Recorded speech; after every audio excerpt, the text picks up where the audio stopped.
And welcome back. Time to touch on a subject of post-exploitation. We have traveled a long way from the beginning. We covered information gathering, where we tried to get as much information about our target that we would find useful for a future attack. After it, we scanned our target from technical aspect and we discovered its open ports and softwares that it runs. We then used different tools to figure out whether that target has any known vulnerability that we might be able to exploit. And then we exploited many different targets from Linux Metasploitable to Windows 7 and Windows 10.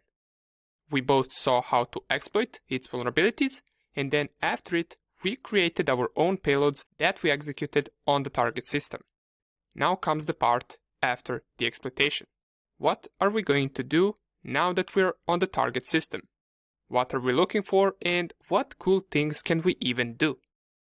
Well, we have lots and lots of options, depending on what we want to find, of course. For example, the most simple thing we can do is scroll through their file system and look through what files and programs they have on their machine. Maybe we could find something interesting, such as saved passwords inside of a file, or some other important files for that company that are laying on that machine unprotected. We could also download files from that machine and also upload files to it in case we want to send another payload or another executable that we want to run on their system. We can do all of this with our Meterpreter shell just by running a few commands. Talking about passwords, that is also something that we would look for. We could try to extract saved passwords from browsers, for example. Remember when you click on that button that says Remember Me once you log into some web page? Well, those passwords could be stored somewhere on their machine. And why would we go for passwords? You might be asking. Well, getting targets' online accounts just expands our access to them. Imagine you were to get their PayPal password and gain access to their PayPal account. That wouldn't be so pretty for them since you would have access to all of their funds.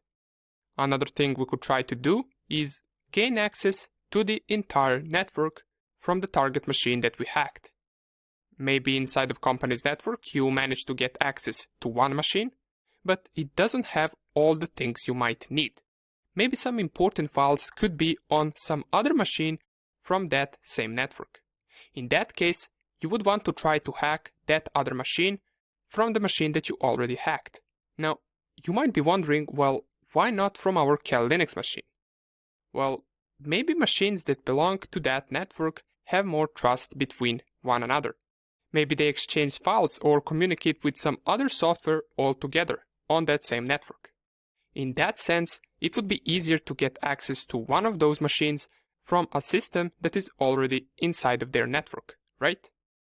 Maybe we would also want to run a keylogger on the machine we got access to. Now, keylogger is a program that captures every keyboard input from that machine. So with this, not only we could maybe capture some passwords that the user of that machine would input in some secured website or software, but we would also be able to see everything else that he or she typed, from what they searched on the internet to maybe the messages that they're sending on social media from that machine, or basically anything that they type in the keyboard, we will be able to see it. Amazing, right? You can picture post-exploitation as some type of a information gathering on the target system.